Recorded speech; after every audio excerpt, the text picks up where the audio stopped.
رمضان رمضان رمضان يا حبيب.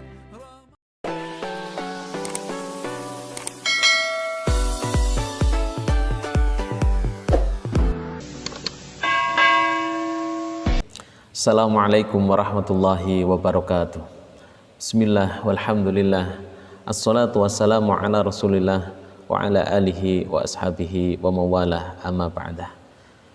Para pemirsa yang dirahmati Allah Subhanahu wa taala, puji syukur kehadirat Allah bahwa kita masih diberi kesempatan untuk bisa bertatap muka melalui channel ini, dan semoga apa yang kita lakukan dari awal hingga akhir senantiasa ditulis oleh Allah menjadi amal kebaikan. Allahumma amin. Ma'asyiral muslimin, para pemirsa yang berbahagia, pada kesempatan yang lalu kita sudah sampaikan terkait dengan ahamiyah, urgensi kita berakhlak dengan akhlak yang terpuji, di mana Islam sangat menekankan kita selaku umatnya senantiasa memiliki akhlak yang baik kepada Allah Subhanahu wa taala dan akhlak yang baik kepada sesama.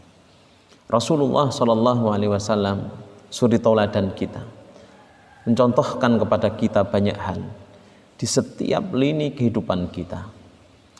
Ditulis oleh Al-Imam Ibnul Qayyim Al-Jauziyah dalam kitabnya Zadul Ma'ad fi Hadi Khairil Ibad.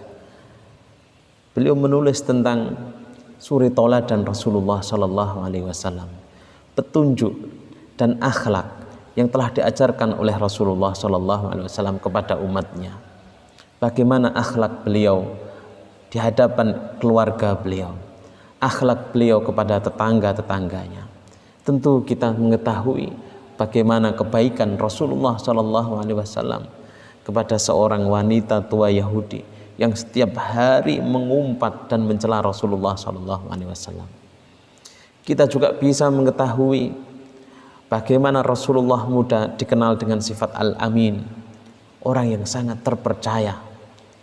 Kita juga mengetahui dari sirah nabawiyah bagaimana beliau memaafkan kelakuan penduduk Taif saat itu, yang tidak hanya mengusir tetapi bahkan juga mencederai beliau.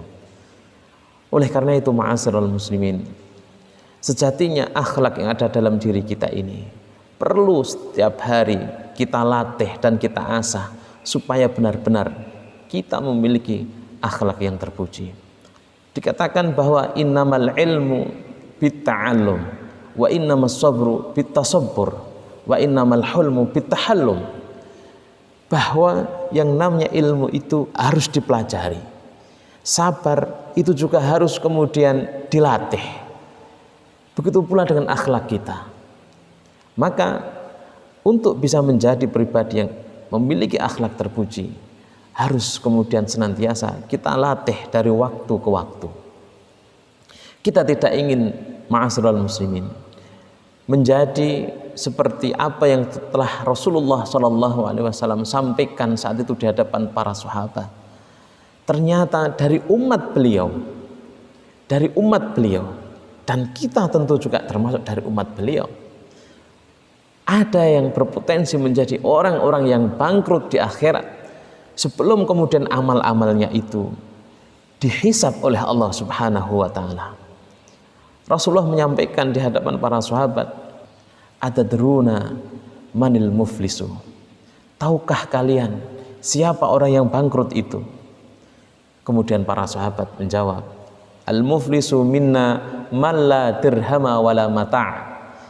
Orang yang bangkrut dari kami ini Rasulullah tentu adalah orang yang tidak memiliki uang dan tidak memiliki harta benda.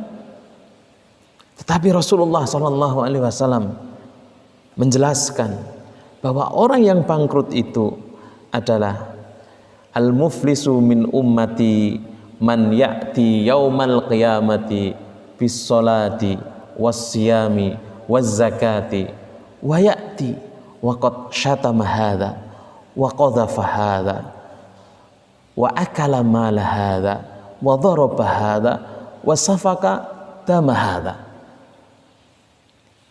Beliau memperinci, menjelaskan bahwa umat beliau yang akan bangkrut di hari akhir itu adalah orang yang dia datang dengan membawa pahala sholat, datang membawa pahala puasa, datang dengan membawa pahala zakat dan pahala amal-amal yang lain.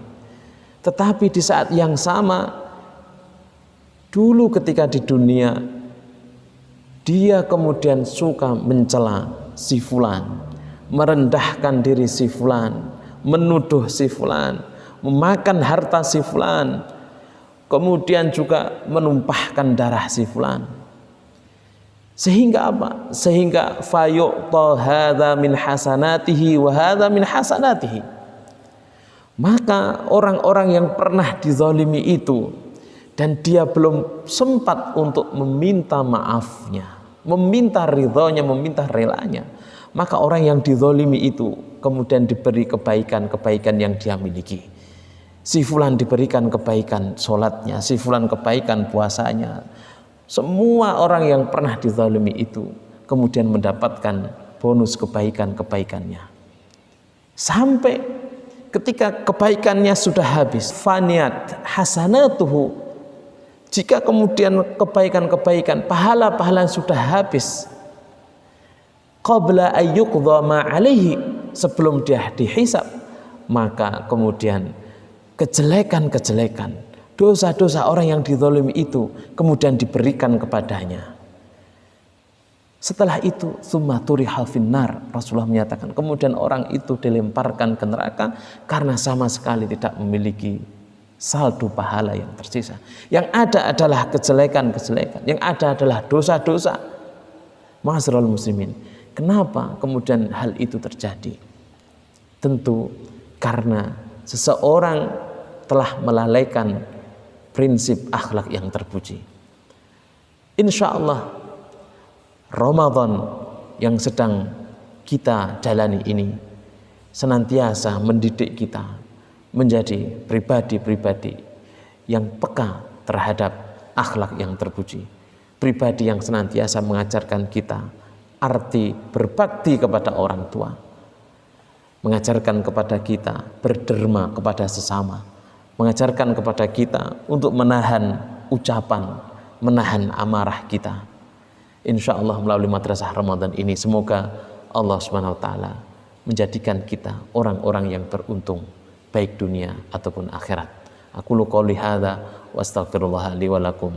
Assalamualaikum warahmatullahi wabarakatuh.